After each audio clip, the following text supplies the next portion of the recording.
This episode is brought to you by Gravity, makers of the original weighted blanket. Listeners of this podcast know I place sleep at the very top of my list for optimizing health, energy, and performance. I've had onset insomnia and all sorts of sleep issues almost my entire life. It does not come easy for me, which is why I'm always experimenting and adding new sleep aids to my roster of experimentation. This is currently my number one priority because it's the basis, the foundation for everything else. If that's in place, it helps everything else. If it's not in place, it hurts everything else. One of my new favorites is the Gravity weighted blanket. My girlfriend is also a fan.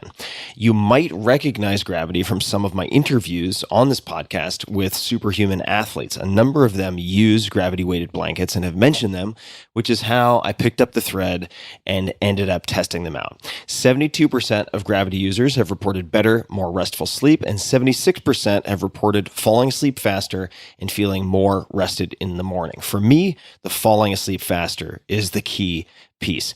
Better, deeper, uninterrupted sleep is key for brain function and cognitive abilities, as well as everything from cardiovascular health to immune function. You know this. And if you do any form of training, it's also the cornerstone of recovery. Gravity is the leader in weighted blanket technology. They have all sorts of other products as well, which you could check out. And they have been named the best weighted blanket by CNN, Business Insider, Good Housekeeping, and many more. And now Gravity is offering you guys, my listeners, a special discount. Order a blanket of any size or weight and receive 15% off of your order. Just go to gravityblankets.com/Tim and the discount will be automatically applied. That's 15% off at gravityblankets.com/Tim to get your own original weighted blanket, gravityblankets.com/Tim. This episode is brought to you by Allform. If you've been listening to this podcast for a while, you've probably heard me talk about Helix Sleep and their mattresses, which I've been using since 2017. I have two of them upstairs from where I'm sitting at this moment.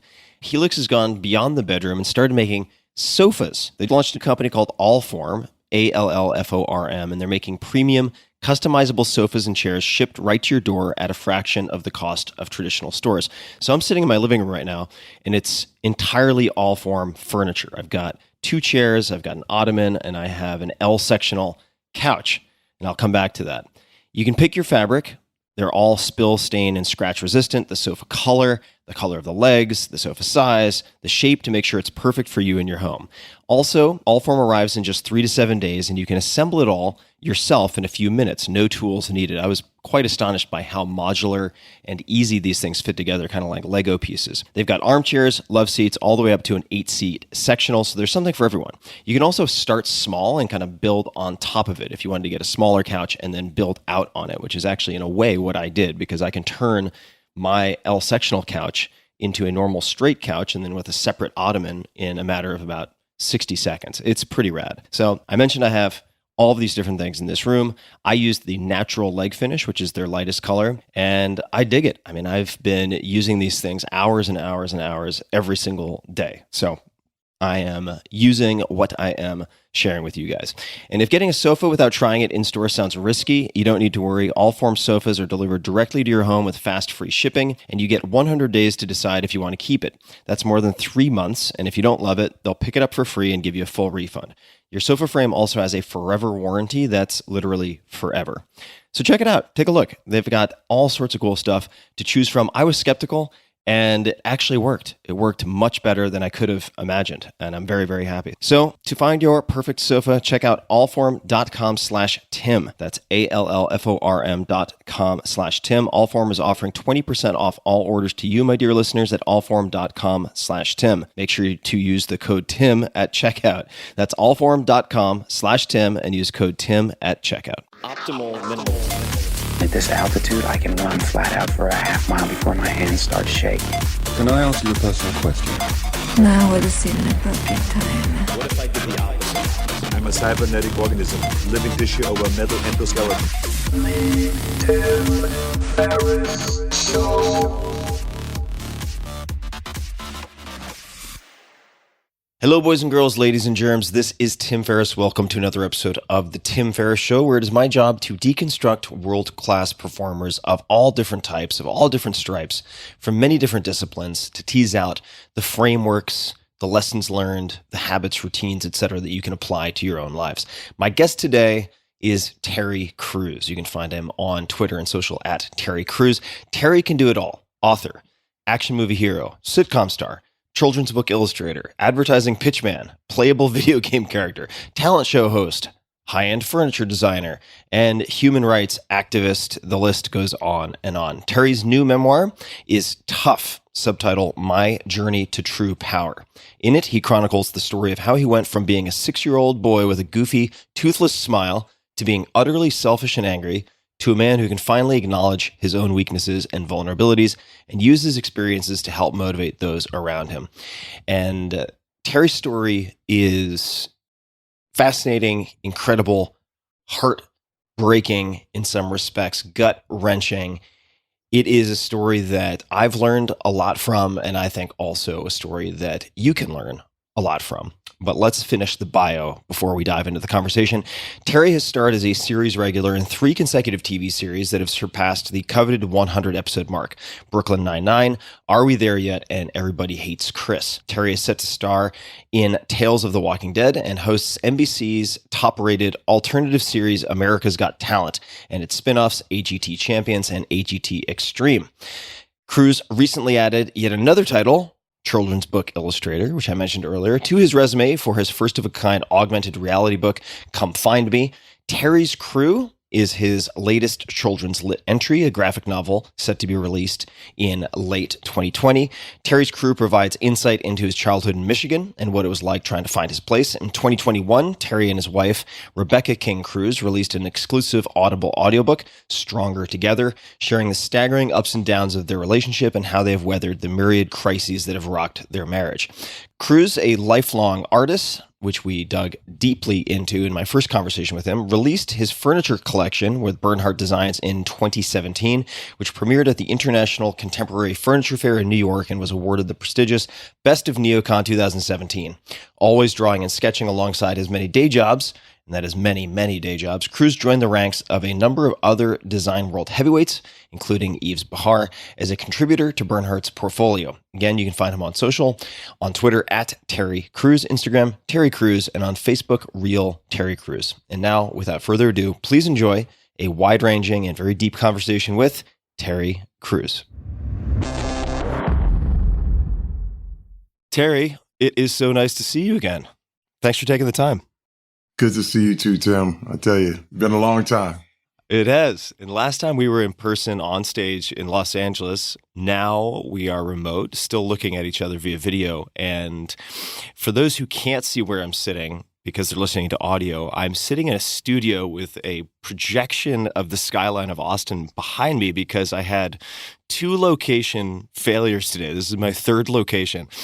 And, it made me think of something I heard once when I did very little television, which was, or it was more of a joke. And the joke was, why does thunder come after lightning? And then the answer was because even God waits for sound. And I was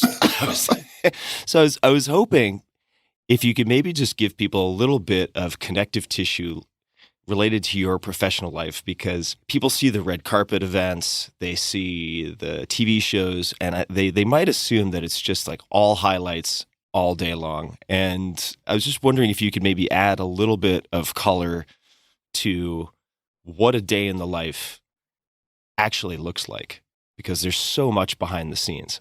It's seasonal for me. One thing I learned, especially now, it's not as entertainment has changed significantly just in the last 5 years, especially after the pandemic, the last 2 years. And streaming has kind of taken over.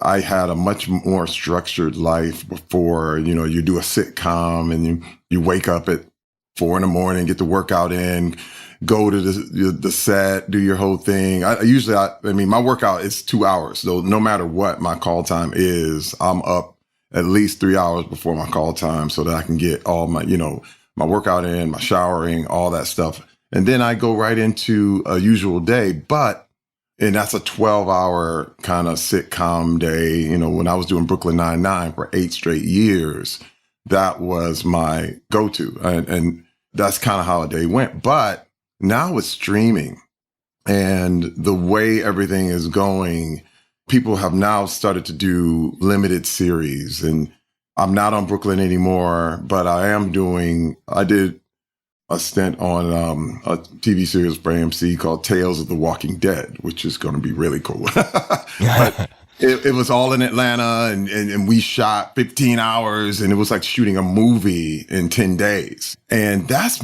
kind of how everything goes. It's always like, hurry up, shoot it all, and then now you're down for 2 weeks, 3 weeks, finding out what your next thing is.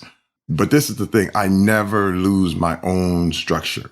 Wherever I'm at, I have my first place I do, and first thing I find is where I'm going to work out.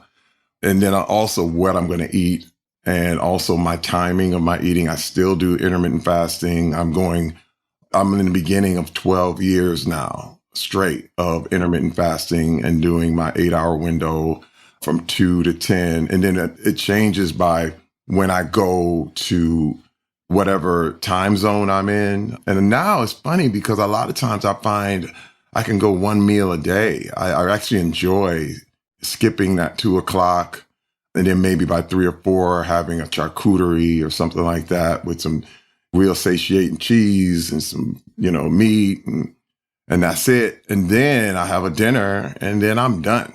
That's kind of the way I've been doing it lately. But the industry changing so much, and so much is also on social media. Now, every production expects to take all your followers with them. So you're like doing 2 jobs at the same time. And this is where I had to really, really kind of push back a little bit, because too much phone time is just not good for you. I never bring my phone when I'm working. I leave my phone in the trailer. I find that if I lose my focus, I could lose my career. And the lack of focus that comes from always checking an email, always checking a post and looking at what people are commenting on and this kind of stuff, man, it slowly but surely changes you. And I saw it happening in my performances, and I only did it for a small time because I immediately started to see a decline in my performances. It didn't look like I was there. I didn't feel present. I was somewhere else while I was saying the lines. And I said, man, this is going to hurt me. So I learned to just kind of leave all and create a seasonal kind of thing with my social media. Just kind of like, and what was crazy and what I figured out, I didn't lose any followers. I didn't. In fact, I would gain some. People are like, where you been? I'm going, oh my God, because you get this feeling of you got to feed the beast.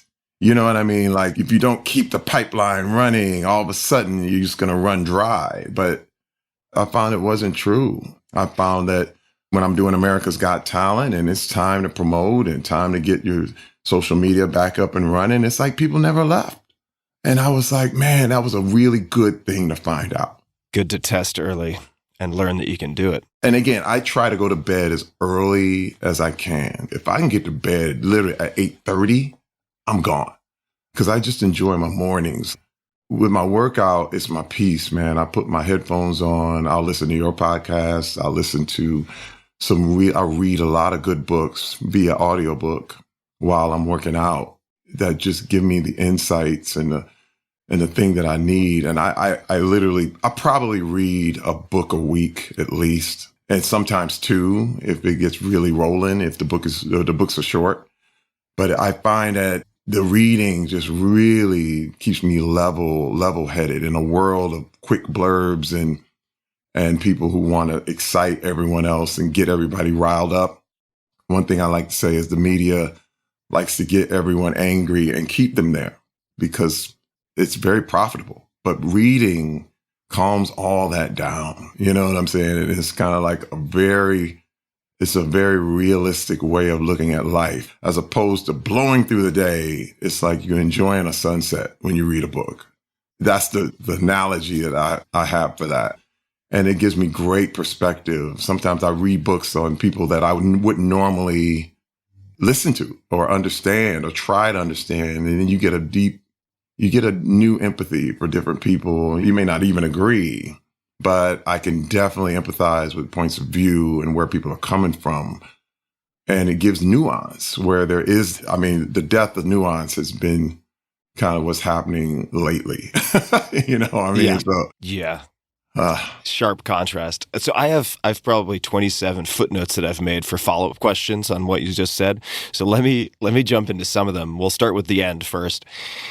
Are there any books, audiobooks, anything that you've kind of consumed long form that has stuck out to you or that has been memorable in the last, could be 6 to 12 months, 2 years? It's been a while since you and I saw each other. It feels recent on one hand, but it's also quite a while ago. there is a book. Walter Isaacson is like my favorite biographer. You know, this man, he gets so in depth. It's like, you know, you're living a life with these people as you read it. You know what I mean? And I believe, what is the one? It's with Jennifer Doudna and how she decoded. Code Breakers? Yes, The Code Breakers. Oh my Yeah. God.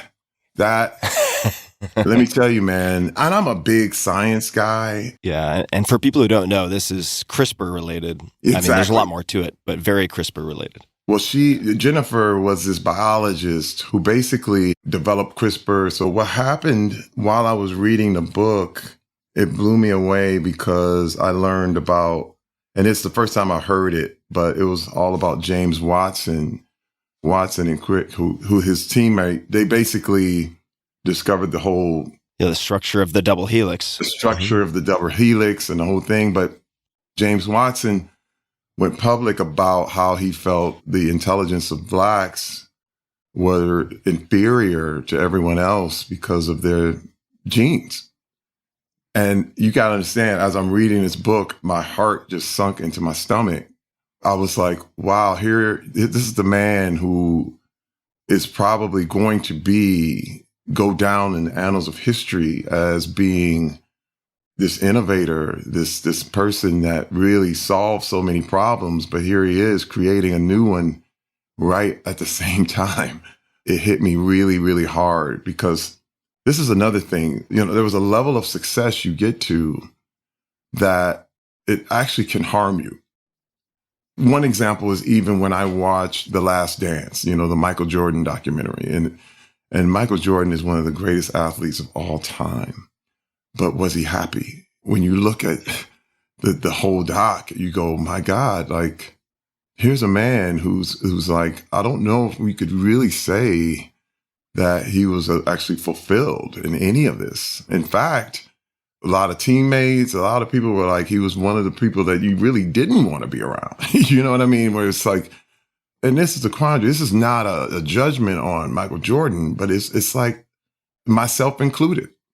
I was the guy who had what everyone would say was everything and was great, but I had all these other things wrong at the same time. And here I was, you know, I was successful, I was popular, and everybody liked me and the whole thing. But, you know, my wife was ready to leave. She's like, I can't put up with it anymore. And that reminded me a little bit of James Watson's conundrum. You know what I mean? It was like, here he is, one of the smartest men on earth, and he's got this thing so wrong. See, this is how we think even as men. You know, we think whoever runs the business is the guy with the biggest bench press. And you're like, but that makes no sense. Like, but I have the biggest bench press, so I get to say what goes on in this business. But that doesn't mean you know anything about inventory or, you know, but it's such a wild take where you're like, you're misrepresenting here.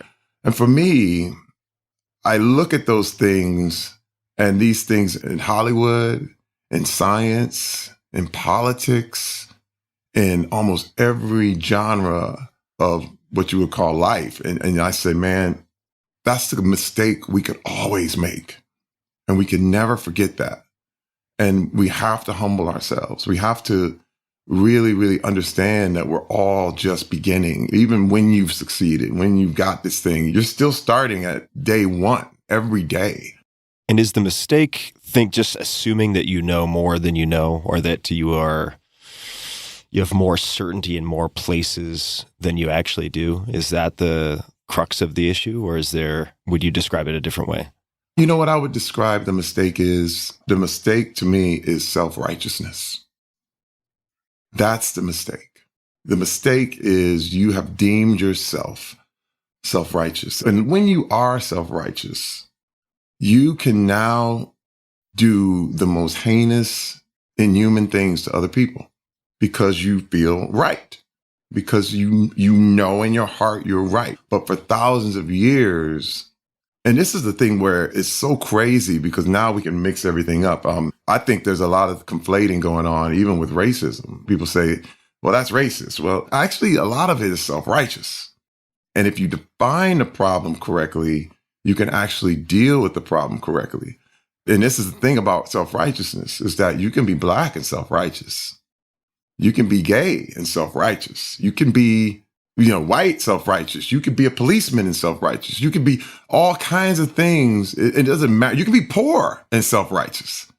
But we have these things, especially in Hollywood, where it's like you're poor, now you got the upper hand, you know more, and you're the downtrodden, and you're this and that. It's kind of like what I call victimology, where it's like you've created a hero out of anyone who's been abused or hurt. But the issue is also there's two ways to be self-righteous. You can be, you can have like the divine right of kings.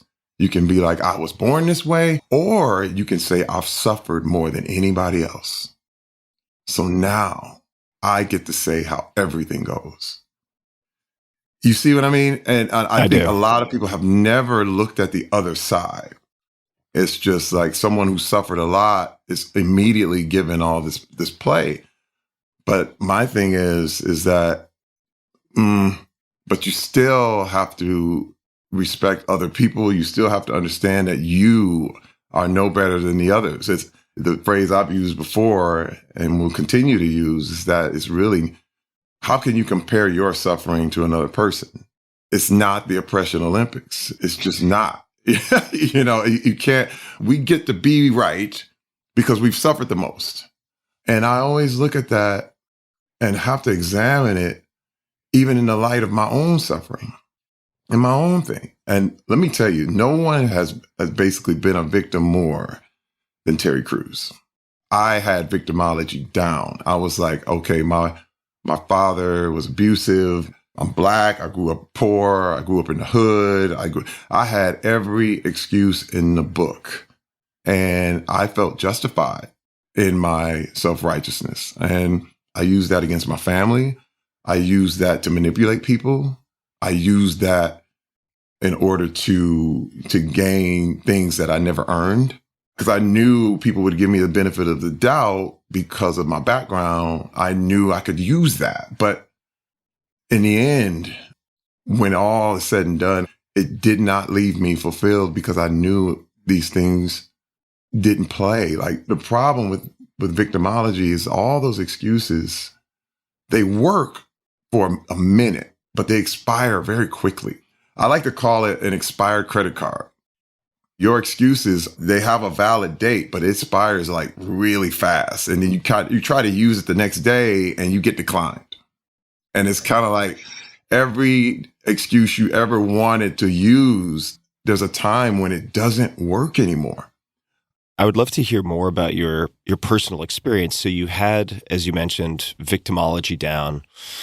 And then at some point, you reflected back on that with self-awareness and then changed behavior or your perspectives, how you approached things.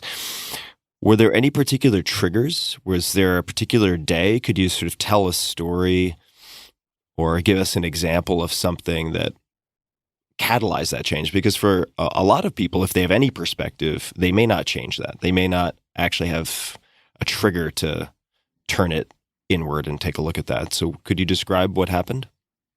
Well, in our house, we call it D-Day. It was the day everything changed. And I've gone public a lot about my pornography addiction. Then there's a lot of people who say you could never really be addicted to pornography or whatever. And it's always been said that. But all I knew is I couldn't stop. That's all I knew. For me, it was a numbing device. It was something that I went to when I was sad, when I was happy. And I always went back to it and it left me unfulfilled. And I had to get more just to get a feeling of fulfillment, but then I would be left empty again. So it was a cycle. I couldn't stop. But it was also a secret that I held from my family and my wife and the whole thing. And my wife finally confronted me on it. And let me tell you what was so wild and really, really strange. The question I was asking was, why doesn't she believe me? But the question I should have been asking was, why did I lie? You know what I mean? Like, think about that. It's all in the context is the same. And I'm sitting here lying and wondering why she won't believe me. It's all out focused. It was all her. It was the responsibility was on her in order to make me right. Like, you should believe me because I'm telling you this, but I was lying. I don't do this. No, I got no problem. I don't do any of this. And why doesn't she believe me? But once it switched into why am I lying?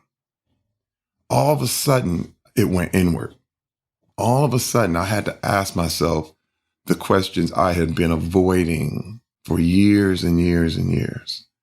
And it was like, hey, man, you have an issue. Why aren't you doing something about it? And like I said, and I would pull out that card of excuses and this, and I would say, well, I'm a man, and, men, I have a high sex drive and this kind of stuff. And I'll pull out that card. And then my wife declined it. That credit card was done. It was expired. And she was out. And you know what, Tim? What's so crazy is that I was like, fine, bye, leave. I'm Terry Crews. I can get any woman I want. In fact, I will. And you know what? This is a normal thing in Hollywood. Divorce is pretty normal and it's not a big deal. In fact, my career won't suffer. Nobody cares if I lose my family. Hollywood certainly doesn't. And then I listened to myself talking like that. And I went, who are you? I didn't like that guy. And I started to have internal conversations with myself. And I was like, man, this is not who you say you are. And I realized I was two different people. When you have a double life, and when I say a double life, what I mean is I was more concerned with the image. I was more concerned with the image of Terry Crews rather than who Terry Crews really was. And it was two different people. And once I started to try to put them together, my world crumbled. Everything that I knew, everything that I was around, everything that I thought I stood for, I thought I was like, yeah, women are equal and the whole thing, but nothing in my behavior would do that or even said that. And in fact, I thought I was more valuable than all the women in my life simply because I was a man, simply because of the culture. I grew up in Black culture and hip hop culture and sports culture. And there was a lot of misogyny. It was a lot of, you're the man, dog. Hey, man, you better get your girl in line. These kind of words. It was looked at as like, yo, man, you control your wife or your girl. You actually owned her. I remember in the NFL going to the strip club, and we'd be in the club and with all the guys and the whole thing, and the girls be up on stage, and one of them would come down and actually want to talk to the players. And I would look at her like, okay, she start talking, I gotta do this for my kids. And you're like, stop. You're ruining the experience because you're becoming a human being right before my eyes. I like you to be a picture. I want you to be a doll, a mannequin. Tim, but once you open that can of worms, it's literally like a domino effect. Like everything started to fall on itself. I went through a huge, and then now I got to say this, because in my culture, when I grew up, therapy was looked at as ridiculous. And where I grew up, it was like, you can't cure crazy. That was the term. It was like, if you're crazy, you can't cure it. My father being an alcoholic, I remember him he went to a psychologist one time. And I remember I was probably around 12, 13 years old. And I'm like, wow, I think, my dad's finally going to get some help and the whole thing. And dude, it was crazy because like a week later, the psychologist killed himself. It was on the front page of the newspaper. Oh my God. And I went, that don't work. My whole mindset was like, huh? Did my father kill him? Like, did he say something that made this guy jump off a bridge? And the guy literally jumped off a bridge. And I was like, what? That doesn't work. And so I had in my mind that all this therapy stuff is mumbo jumbo. And so there was a block, there was a resistance to that. And I finally saw a counselor who said, you need to go to this place and get some therapy. And I was like, oh no, And I remember, and my wife said, look, you know what? If you don't do this, there's no hope of us ever coming back together because we had split up at that time. And so I went and I said, all right, I'll give it a shot. And I'm sitting in this room with these people. And Terry, may I interject for 1 second? Oh yeah, go ahead. Just one question. So did you guys sort of split at that point, or were things on ice because of how you handled the situation, D-Day and that conversation, or was it the subject matter, like the addiction itself and other things? I guess I'm asking, was it what you did, or was it how you handled what you did, or something else? It was what I did, because what happened was I confessed to a infidelity that happened 10 years earlier as a result of this addiction. Because, I went to a massage parlor and got a hand job, and I vowed I would never, ever tell anybody. It was one of them things, but it was at the beginning of my career. I was in Vancouver. I was by myself. I thought I would never be there. I thought I'd never do something like that. But, it was wild because I found myself in those circumstances and I did it, but I vowed I would never tell. I was like, I'm taking this secret to the grave, man. This is never, ever coming out. But my wife constantly, she was like, no, you did something. She said, there's something you're not telling me. And again, I was lying the whole time. And she could feel that, you could feel when your significant other is not telling you the truth. And it was just, there was something she didn't know. And when I told her, I remember it came out, and I remember she's just going, that's it. Like, wow, who am I living with? Like, she had no idea. And that was the thing, because I had put an image in front of her. And what was so crazy is that she was married to this image. It wasn't fair. It wasn't fair to her. It wasn't, there's no honesty in the relationship, because you have to cover a lie with another lie. And then it just keeps continuing to grow. I mean, we were getting farther and farther apart is what was happening. And she knew it. She felt it. And that was the D-Day moment. And she said, I'm out. She's like, that's it. You can't come home. You have to show me that you want this, that you actually want to do something. And like I said, in the beginning, I was like, I'm fine. And then I realized, I was like, you know what? Because the whole thing it was about her. And it's little bitty questions. It was just like, man, maybe it's me.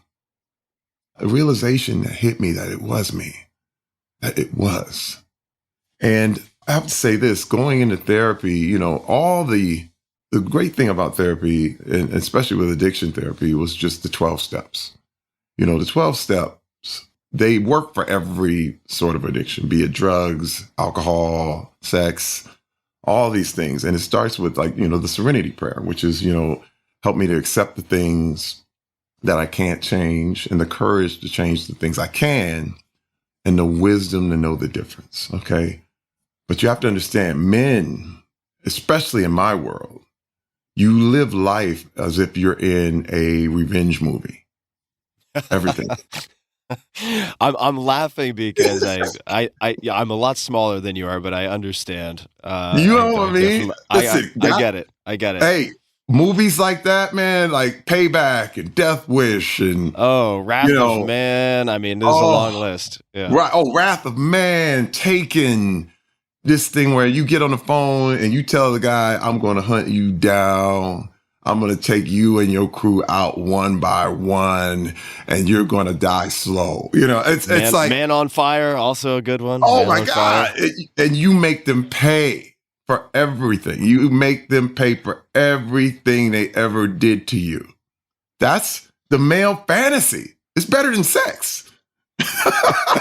You know what I mean? Like, Tim, it's like, oh my God. You can literally sit in the theater like, man, oh, that feels good. But this is the problem, Tim. This is the problem, man. I found out, and this is so crazy. You can either have success or revenge, but you can't have both. It blew my mind. And when you're talking about getting revenge, this is why I even alluded to the 12 steps, was because revenge is trying to control things you can't control. It's literally like you've lost it, and now you just got to even the score. Most of us are all about settling scores. But the thing is, the scores never really settle. It's kind of like things just get worse. Things tend to fall apart. Just a quick thanks to one of our sponsors, and we'll be right back to the show.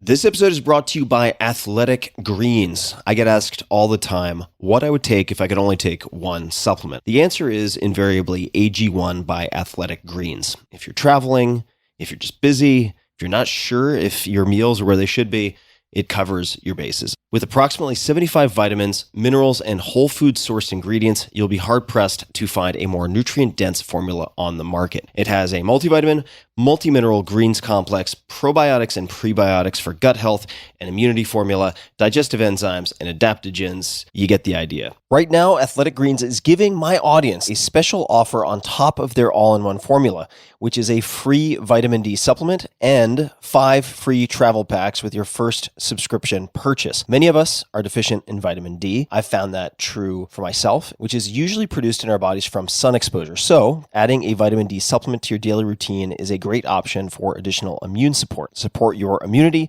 gut health, and energy by visiting athleticgreens.com/Tim. You'll receive up to a year's supply of vitamin D and 5 free travel packs with your subscription. Again, that's athleticgreens.com/Tim.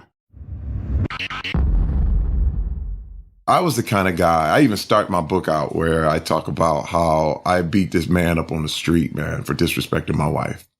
And this was in Pasadena. This was around, I would say 2008, 2009. And this guy, he basically talked disrespectfully to my wife. And she was just like, whatever. But I put this dude out. I mean, literally put his head on the concrete. And the police came. And it was a big hullabaloo, man. And the only way I got out of it was because there was a guy in the crowd who was like, no. I saw the whole thing, officer. This guy came up there and they were bothering them too and the whole thing. So I got away with it. It was way too big a reaction for what was done.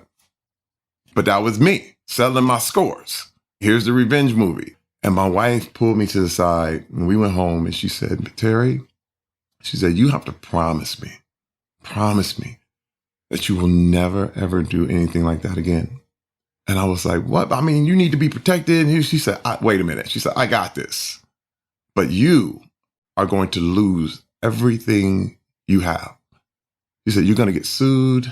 You're going to get shot and injured, or you may be killed by someone who you go up against on the wrong day or a police officer. You can't go around and putting people on their head like this. I was like, no, I don't. I said, I got to. This is my thing. This is me being a man. This is what this is about. This is me being tough. And she said, no, Terry. She said, you got to promise me. Promise me. And I said, okay. All right. I promise. I don't even think I meant it, at the time. But I made a promise to her that I was going to take the righteous path and be less violent, and not, or non-violent, and try to handle things in a non-violent way. And little did I know in the future, it would actually save my life in so many ways. And And what I mean is by not choosing revenge, because that's what that is. The whole thing is a little bit like you playing chess and you don't know the right move, so you turn over the board. That was my answer for everything. I'm stuck on a move. Instead of thinking my way out of it, my answer was just turn everything over. And that was my answer for everything. And it led me to a very, very hollow existence. So there I was in therapy trying to figure my life out and trying to control the things that I couldn't control. Because you can't control people. You can't control what people say to you. And a lot has been said about even my friend Chris Rock and my friend Will Smith and what just happened at the Academy Awards. And there was a time when I was Will Smith. But what saved me was when I was Chris Rock. And it didn't descend into chaos. I decided to, what you would call, take an L for one day, but actually win the whole war. And the other thing was, in therapy, I discovered is when you can have the courage to change the things you can. And let me tell you this, because of victimology, I had given up control on probably every aspect of my life. It was always up to somebody else. Even where I worked, what I did, it was always someone else's decision. And then I found out I had a lot more power than I realized. I was like, if I just work on me, if I stop pointing at everyone else and I just put 100% into improving myself, all of a sudden things started to change. Tim, I have to tell you, man, that first year was really, really hard coming out of therapy. And I mean, I was there for in and out for a while. We would do it by phone. We would go back in. It was a place called Psychological Counseling Services in Phoenix. And they had dealt with a lot of people who had really lost everything because of these kind of addictions. And it was wild because I thought, can I change? I was getting triggered every 5 minutes. It's like, I don't know. But what was happening is as I continued to work on myself, I changed. I slowly but surely started to see things the way I needed to see them, you know. And what's so crazy about belief is when you believe you're different, you slowly start to become different.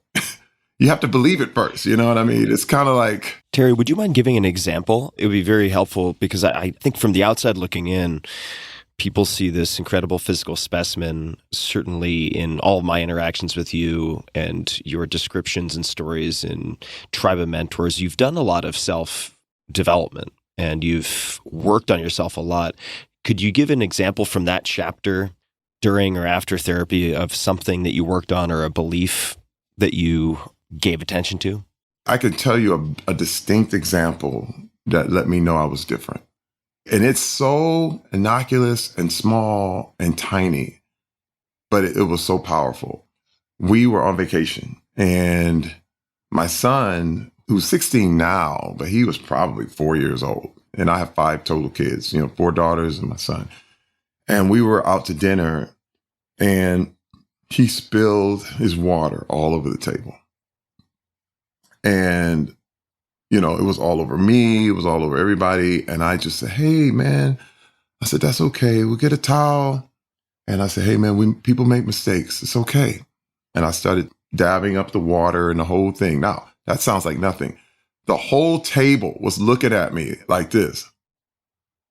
I mean, they just were froze, like eyes bugged out, like, what is this? Now, you have to understand, Tim, the way I was like, what is wrong with you? What? I mean, didn't you see the water right there? Yeah. What you're gonna, you got me wet. You got this wet. You costing it. I paid for this dinner. You guys can't stay still. You guys are not paying attention. I mean, I would have went off. Tim, I can't count the family events and the things that we went to do that I ruined. Now, you also have to understand that these things were happening also because with my addiction comes guilt. You're lying. You know what I mean? You know what you're doing. So you take it out on everyone else. I would snap at the drop of a hat. And it was because I was angry with me because I couldn't control myself. So I would go off on everyone else. It's this common, like, where your projection. That's the term. And I was projecting my own guilt onto everyone else. And I was that guy. I have to say, I have adult children right now that I still apologize profusely for how they grew up. The Terry Crews that I was back then was my way or the highway. It was vicious. Now, but this is the thing, Tim. And again, I was Mr. Self-Help still. And the whole thing is I never hit my wife because I was like, my mom went through that. So my idea was I was comparing myself to what I saw. And I was like, I'm way better than that. You know, what I grew up in, it was like, man, women were getting smacked like with impunity. And it was expected that you were to beat your wife. It was expected that you owned your kids and you beat them within an inch of their lives. And so I'm like, I'm better than that. Look at it. I mean, you guys are, living a good life and you ought to be lucky. You know what I mean? But it was still cruel. It was cruel. It was self-righteous. That self-righteousness that I had mixed in with the guilt that I already felt, it really kept my family in this kind of cage in an attempt to control them, in an attempt to control my family and control the way they thought and control everything, control the fact that you spilled the water. You know what I mean? And man, my wife looked at me when I just dabbed that water up and didn't lose a thing. And I'm gonna tell you, man, I wasn't perceiving it. She said, "Oh my God." And she pulled me to the side. She said, "Terry, you're different." Man, I'm sorry. Just even imagine going back to that moment. I was like, what? She was like, "Terry, you're different. You changed. You changed." And it hit me and this is years later. This is years into the therapy, years into constantly working on myself. And my behavior started to change. I'm going to go a fast forward a little bit to 2017 is when I believe what was crazy. We were still going through it last time we talked, but I talked about the time my agent assaulted me at a party in Hollywood. And the whole thing was, it was so degrading.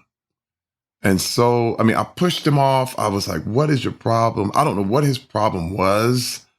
I think he was high or whatever. I don't know what he was doing, but it was, all I could say is here's this guy. He's the head of the motion picture department at William Morris Endeavor, my own agency. And he grabs my crotch in the middle of this party and I'm going, get off me. What the hell are you doing? Now, my first instinct, because what I'd done my whole life, is to put people on their head. And I could have killed this guy. I don't even think that there's anybody who would even doubt my ability to murder this man. It's like, that's not the question here. But I remembered my promise. And I remembered my therapy. And I remembered the water. I remembered that I was different.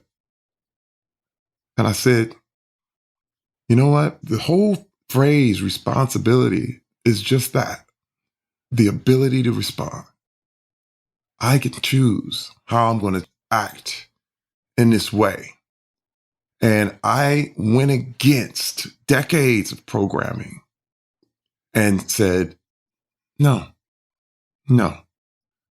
I grabbed my wife's hand and we walked out. Now, Tim, I'm going to tell you, I got in the car. I was going to drive the car right back to the club. I'm trying to, like, Terminator. You know what I mean? Again, the movie never stopped. The revenge movie was still there, Tim. Like, I was going to turn around and drive right through the front door and just start blazing on everybody. I was like, that was in my head. But I kept driving. And I remember not even seeing where I was going. And I ended up in the driveway. And I remember my wife's voice echoing over and over. She said, I'm proud of you, Terry. I'm proud of you, Terry. I'm proud of you. Because she was there. She saw the whole thing. She said, I'm so proud of you. I'm so proud of you. And it kept me and it held me. Man, and now when I say it saved my life, the question is would anyone have believed me had I knocked this guy out? That's the question I like to give to anybody. I could have said, yeah, he did this and whatever, and everyone would have looked at me like, wait a minute, he's ahead of William Morris. That makes no sense. Why would he do that? And you knocked him out maybe because you were angry about something. There you are, a super big, muscular, angry black man who probably got pissed off, probably was drinking too much. And I don't drink at all, but everyone would have had a picture of what happened that night that I would not have been able to overcome at all. And like I said, I even asked the head of William Morris, I asked Ari Emanuel, I said, man, if I'd have knocked him out, would you have had any mercy on me? And he said, no, Terry, we wouldn't. We wouldn't. And I was like, damn it. I said, this is the world we live in. And think about this. When I look at the jails that are full right now of young black men, old black men, how many were baited? How many were pulled? How many were tricked into reacting in a way? How many were baited into turning that chessboard over? And it's so easy because, again, it's the revenge movie. You know, it's so easy because that's what you're supposed to do.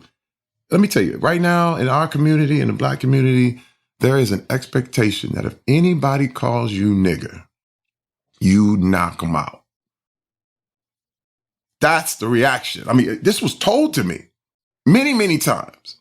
And it's told to each other. Like, man, there are videos on TikTok about when it happens, you see it. Somebody calls somebody a nigger. And all of a sudden, you knock the guy out no matter what. But the thing is, and the thing that hit me, and it hit me hard, was that I would only really be offended if I felt I was a nigger. But there's no such thing as a nigger. So why would you offend me? See, I had to examine all of these things. Like, it's like calling Bill Gates broke. He would look at you and laugh like, okay. You know what I mean? And so if anybody ever called me nigger, I can look at you and go, no, that's not it. And I can count it to ignorance instead of it being a bait and a switch and a trigger in order for someone to get me into a position that would make me vulnerable. And let me tell you, Tim, this stuff is tough. This is why I call the book tough, because it's hard to do. It's very, very hard. I want to dive into, I'm actually going to pull up a couple of paragraphs about the book because I've been looking forward to this conversation for many reasons. And the title for folks, just so they get the idea, Tough, My Journey to True Power. So I want to read just an abbreviated 2 paragraphs and then launch into a question about this. So from Brooklyn Nine-Nine star Terry Crews, the deeply personal story of his lifelong obsession with strength and how, after looking for it in all the wrong places, he finally found it. Now, there are several paragraphs, but I'm going to leave those for now and come to the last that I have in this little blurb, which is with Tough, Crews' journey of transformation offers a model for anyone who considered themselves a tough guy, in quotation marks, but feels unfulfilled, anyone struggling with procrastination or self-sabotage, and anyone ready to achieve true, lasting self-mastery. So let me combine that, and I apologize for the long question, but it will have a question mark at the end of it. A quotation that I love, that I believe you also love, which is from Ralph Waldo Emerson, which is, God will not have his work made manifest by cowards. And the reason I bring that up is that my experience, also just being male and priding myself on having certain characteristics or developing certain types of strength, is that you don't want to be perceived as a coward. You don't want to perceive yourself as a coward. So how do you think about and I think the reason many men, let's just say, respond hyper aggressively in different situations is to prove to themselves and others that they're strong and not weak. So how do you, and this might sound like a funny question, but sort of demonstrate strength, think about strength so that you don't have that self-perception? And maybe that's a bad question, but I'd love to just see where that goes, because if someone, I feel like for someone to have the ability to walk away, they need to have supreme confidence on some level in their own strength, or that maybe that self-perception. So I'd love to hear you speak to any of that in any direction that might make sense. Oh, I understand. Listen, I understand your question, because that was the conundrum that I dealt with. Even when my wife challenged me on this stuff, I was like, but what if somebody does this and this, and the thing is that toughness in a supremely hyper masculine world is about how hard can you give a punch. But what I found is that there's a toughness in a right kind of world is how you take them. There's two ways. Like, to be a great boxer, you have to learn how to take them. You know what I mean? The greatest boxers in the world took punches. Yeah, that's if you have a glass jaw. When you can have the hardest swing of all time. I mean, I look at all the fight fans out there. When you look at Foreman Ali and all the punches he took, and again, I would never recommend anybody go through that, But what I say is how that right there is a sign to me that there's another toughness that involves endurance. I guess that's the phrase, endurance, which is not a super fast 2-minute, 3-minute event.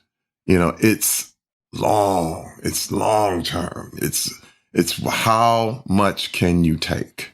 I love Viktor Frankl and his story, and I've probably read everything that he's ever put out.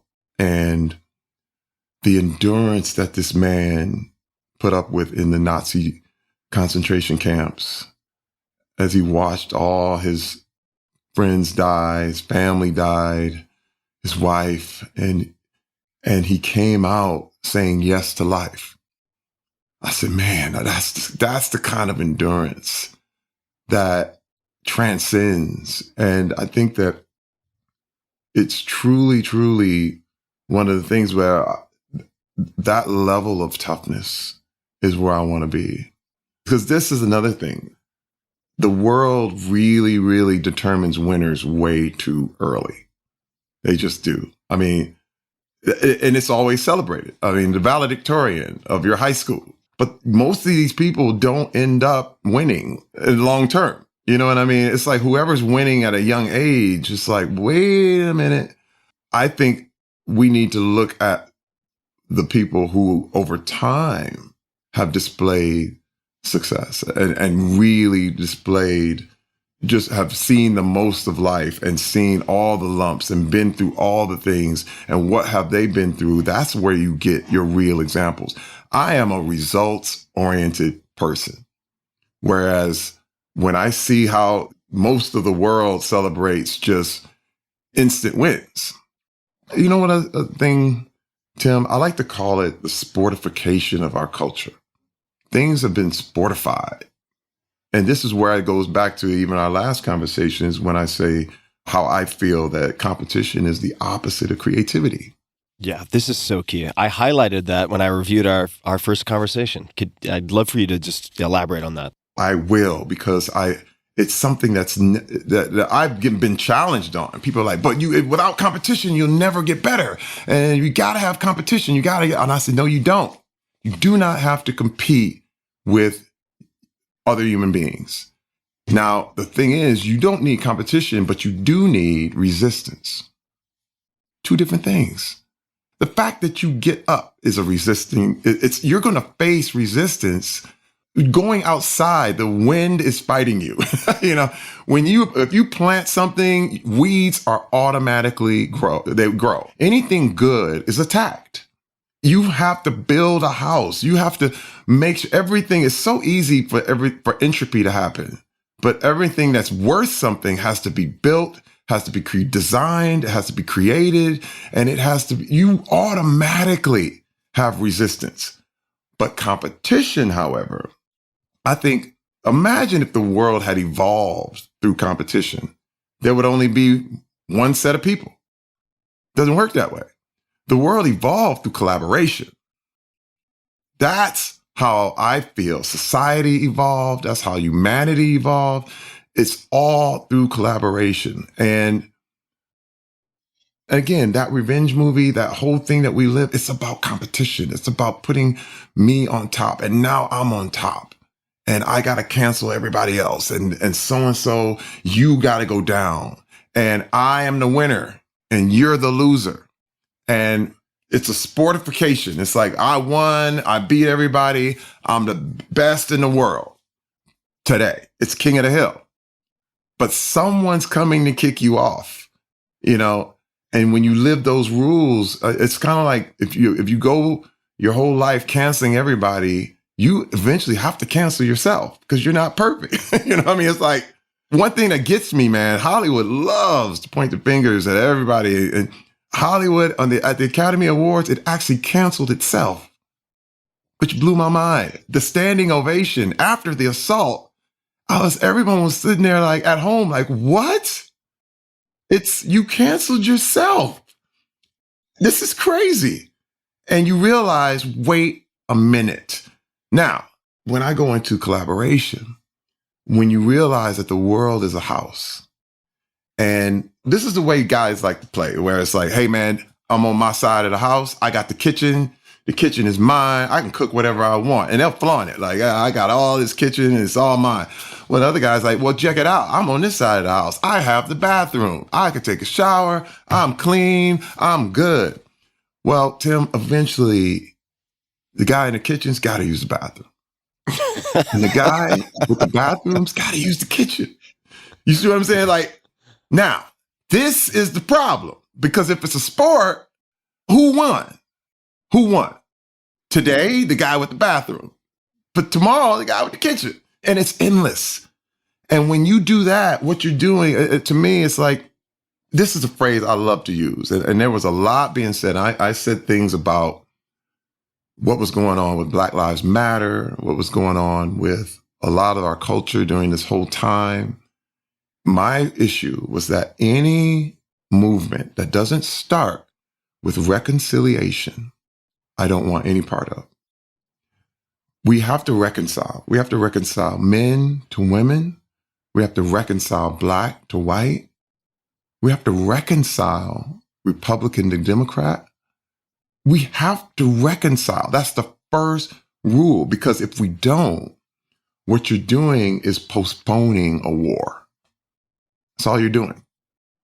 It's postponing it. It's a matter of, okay, we strike today and we'll have to wait, and then we'll get our bearings together and we'll strike again later. And then they come get you and you come get them. But with reconciliation, there's an agreement. With reconciliation, there's an understanding. With reconciliation is peace. Wherever you are reconciled, there's going to be peace, And I knew, and I got in a lot of trouble at the time for talking about, hey, I decide to unite with good people, Black and white, no matter the race, no matter the color, no matter the creed, no matter the ideology. I said, I am going to unify with good people. And I was really put through the ringer for that. But I feel really good about it because I made my stand in the middle of a lot of name calling, a lot of people who wanted to fight. And listen, I understood the anger. I understood it. I was that guy. But I realized if we just turn over the chessboard every time, we're not going to get anywhere. You know what I mean? It's like, these kind of things have to be, there's no winning until we reconcile. Sometimes you got to stop playing the game. You know what I mean? And when I say a game, that's exactly what I'm talking about. You have to walk off the court and say, we're not playing today. Now we're going to work together.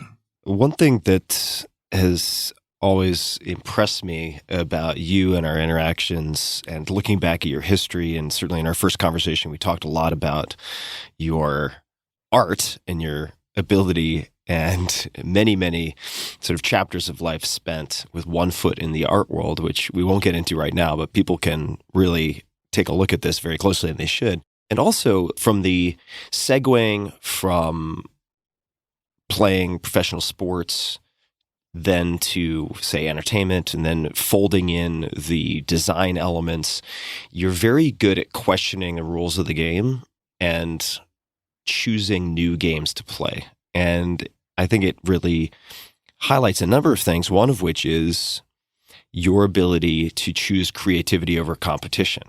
Like Terry Crews is a category of one. And if you create a category of one, it's kind of blue sky, and you can create the rules of the game that you want to participate in, as opposed to constantly climbing hill after hill, depending on who offended you or upset you that day, to go through like the vengeance marathon, which is not just an exhausting way to live, but it's also a very incremental way to succeed in any given field. So I just wanted to say that I spot that pattern over and over again in you, and I admire it a lot. Thank you so much for that. Just to elaborate on your point, that's what bothered me so much about what James Watson alluded to, because race was a competition. And I was like, no, but you need each other.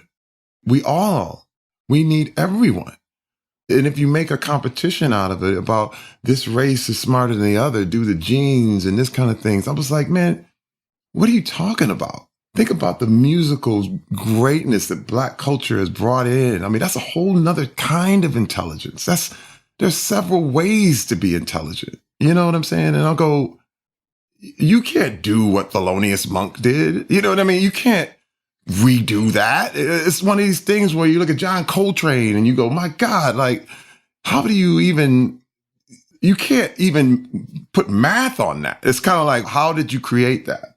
It's another level of intelligence that we don't understand.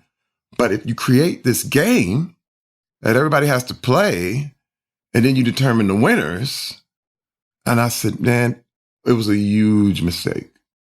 And like I said, it hurt me so bad because I love science and I love this stuff. And I see, a lot of scientific racism involved with, even when you're talking about coding and with computers and that world where I believe Shockley, I think his name was, who really came out with some very racist things about the ability to learn computers and Black people and this whole thing. And I just go, man, these guys, that self-righteousness, you can't, but this is another thing. And this is what I had to address. I've seen Black people get the same way about what they have. And they go, we are more gifted in this and we're more gifted in that. And I said, man, all of that is the biggest mistake you can ever make, because that level of self-righteousness will allow you to be extremely cruel to anybody else. You can't feel wrong because you don't think you're wrong. And you can't even hear what people are saying. And it's so dangerous and so insidious that you have to call it out like a cancer. It's almost like a growth that can grow on any movement, anything, because most things start out with people with great intentions. You got to agree. I mean, most things, most churches, most events, most movements, most things. And then all of a sudden people are in Guyana and drinking Flavor Aid with Jim Jones. And it's like, what happened? There was a moment when things twisted, and it's a tragedy. And I don't want to see that. I was in a Christian cult in college. It was nuts. But you see how just because you have great intentions, if they're not checked, if they're not balanced, if you don't really get that self-righteousness out of there and start at day one every day, you're going to be on the wrong path. And this is where I am. I'm constantly learning, constantly saying, be teachable, man. Be teachable. It's so wild because I'm going to give you a crazy, crazy story. Really funny.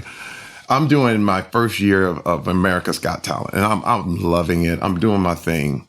And I wear these beautiful suits and outfits and the whole thing. And I love this whole thing. You know, I'm Mr. Creative. I'm like, oh my God, I got this great shoes. I got this great thing. And we had this thing, we had a suit that we had a belt on the outside of it. It was really unique and kind of unique, you know, real high fashion. Well, I decided I'm going to go on the show. I'm going to do this. And the NBC rep is like, Terry, could you just take the belt off? And I was like, what? Oh, really? You talking to me? I was like, hey, man, do you know who I am? You know, it was like, I am your show. I am the host of this show. I can wear whatever the hell I want to wear.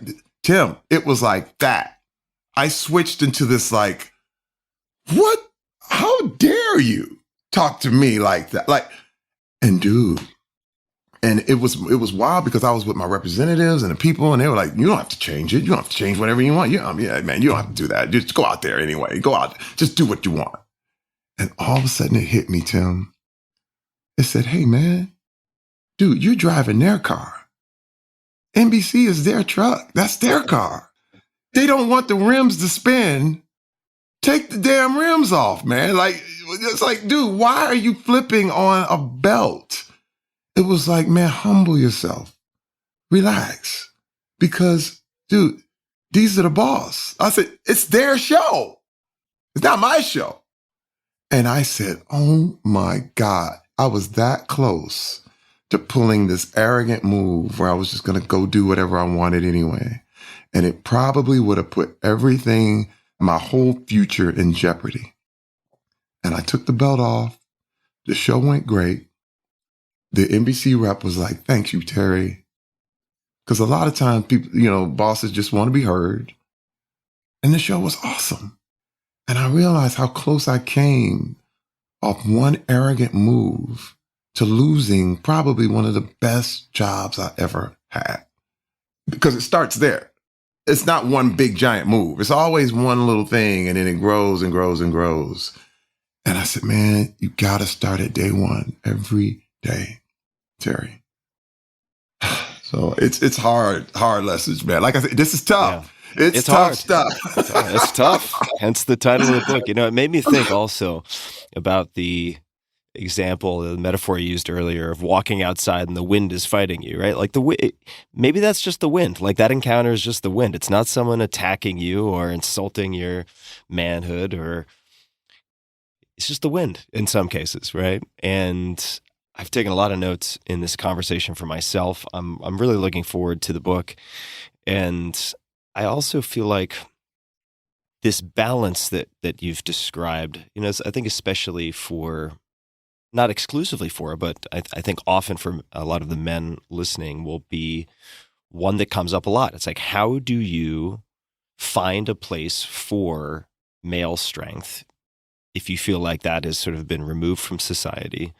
How do you develop not just the self-perception, but the capability of being strong, having that endurance, that resilience, sort of defining strength in a way that isn't abusive and corrosive?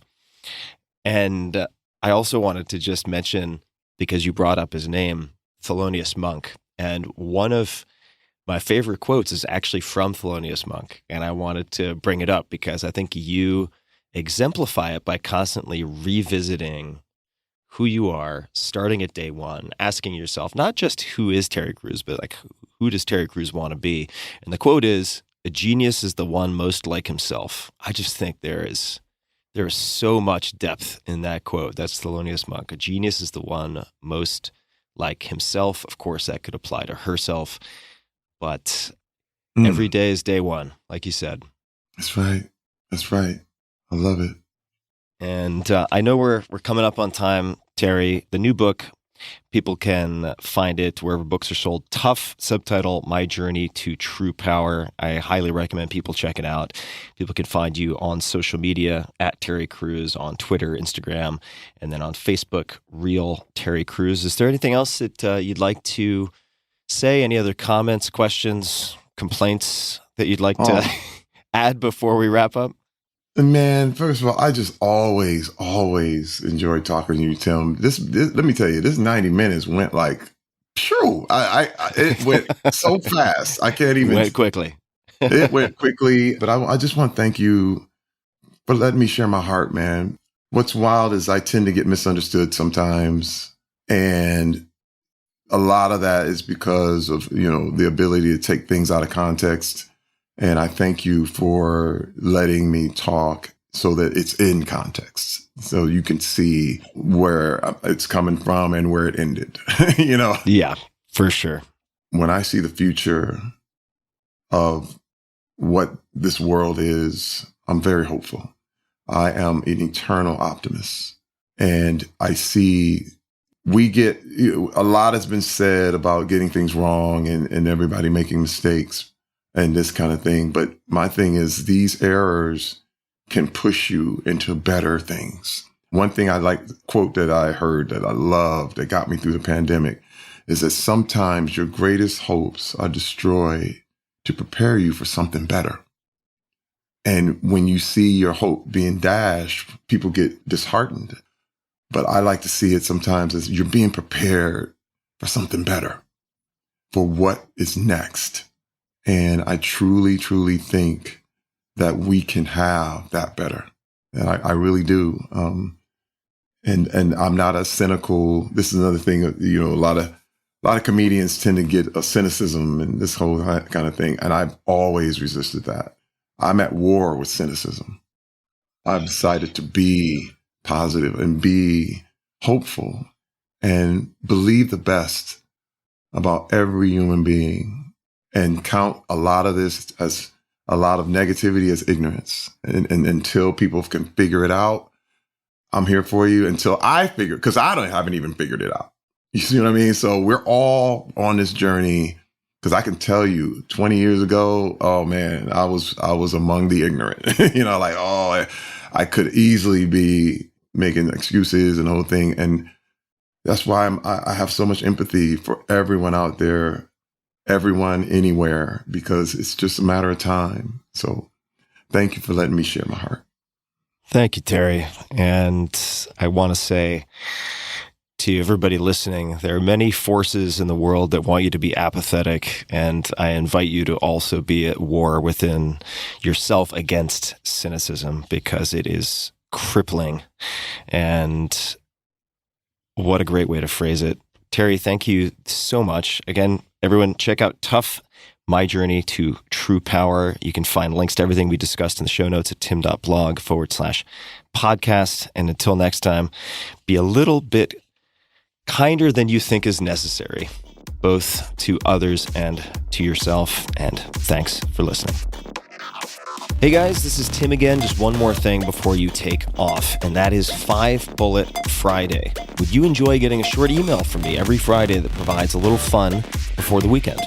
Between 1.5 and 2 million people subscribe to my free newsletter, my super short newsletter called 5 Bullet Friday. Easy to sign up, easy to cancel.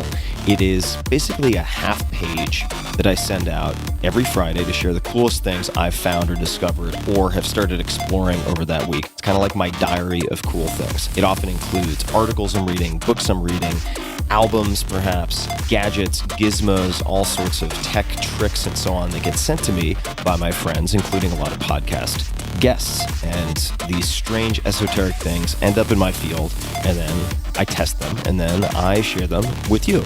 So if that sounds fun, again, it's very short, a little tiny bite of goodness before you head off for the weekend, something to think about. If you'd like to try it out, just go to tim.blog/Friday. Type that into your browser, tim.blog/Friday. Drop in your email, and you'll get the very next one. Thanks for listening. This episode is brought to you by Allform. If you've been listening to this podcast for a while, you've probably heard me talk about Helix Sleep and their mattresses, which I've been using since 2017. I have 2 of them upstairs from where I'm sitting at this moment. Helix has gone beyond the bedroom and started making sofas. They launched a company called Allform, Allform, and they're making premium, customizable sofas and chairs shipped right to your door at a fraction of the cost of traditional stores. So I'm sitting in my living room right now, and it's entirely Allform furniture. I've got 2 chairs, I've got an ottoman, and I have an L-sectional couch. And I'll come back to that. You can pick your fabric. They're all spill, stain, and scratch resistant. The sofa color, the color of the legs, the sofa size, the shape to make sure it's perfect for you in your home. Also, Allform arrives in just 3 to 7 days, and you can assemble it all yourself in a few minutes. No tools needed. I was quite astonished by how modular and easy these things fit together, kind of like Lego pieces. They've got armchairs, love seats, all the way up to an 8-seat sectional, so there's something for everyone. You can also start small and kind of build on top of it if you wanted to get a smaller couch and then build out on it, which is actually in a way what I did, because I can turn my L-sectional couch into a normal straight couch and then with a separate ottoman in a matter of about 60 seconds. It's pretty rad. So I mentioned I have all of these different things in this room. I used the natural leg finish, which is their lightest color, and I dig it. I mean, I've been using these things hours and hours and hours every single day. So I am using what I am sharing with you guys. And if getting a sofa without trying it in-store sounds risky, you don't need to worry. Allform sofas are delivered directly to your home with fast, free shipping, and you get 100 days to decide if you want to keep it. That's more than 3 months, and if you don't love it, they'll pick it up for free and give you a full refund. Your sofa frame also has a forever warranty that's literally forever. So check it out. Take a look. They've got all sorts of cool stuff to choose from. I was skeptical, and it actually worked. It worked much better than I could have imagined, and I'm very, very happy. So to find your perfect sofa, check out allform.com/Tim. That's allform.com/Tim. Allform is offering 20% off all orders to you, my dear listeners, at allform.com/Tim. Make sure to use the code TIM at checkout. That's allform.com/Tim and use code TIM at checkout. This episode is brought to you by Gravity, makers of the original weighted blanket. Listeners of this podcast know I place sleep at the very top of my list for optimizing health, energy, and performance. I've had onset insomnia and all sorts of sleep issues almost my entire life. It does not come easy for me, which is why I'm always experimenting and adding new sleep aids to my roster of experimentation. This is currently my number one priority because it's the basis, the foundation for everything else.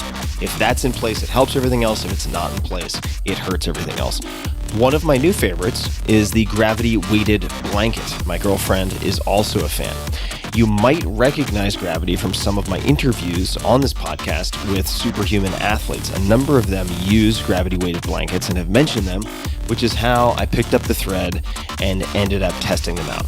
72% of Gravity users have reported better, more restful sleep, and 76% have reported falling asleep faster and feeling more rested in the morning. For me, the falling asleep faster is the key piece. Better, deeper, uninterrupted sleep is key for brain function and cognitive abilities, as well as everything from cardiovascular health to immune function. You know this, and if you do any form of training, it's also the cornerstone of recovery. Gravity is the leader in weighted blanket technology. They have all sorts of other products as well, which you can check out, and they have been named the best weighted blanket by CNN, Business Insider, Good Housekeeping, and many more. And now, Gravity is offering you guys, my listeners, a special discount. Order a blanket of any size or weight and receive 15% off of your order. Just go to gravityblankets.com/Tim and the discount will be automatically applied. That's 15% off at gravityblankets.com/Tim to get your own original weighted blanket, gravityblankets.com/Tim.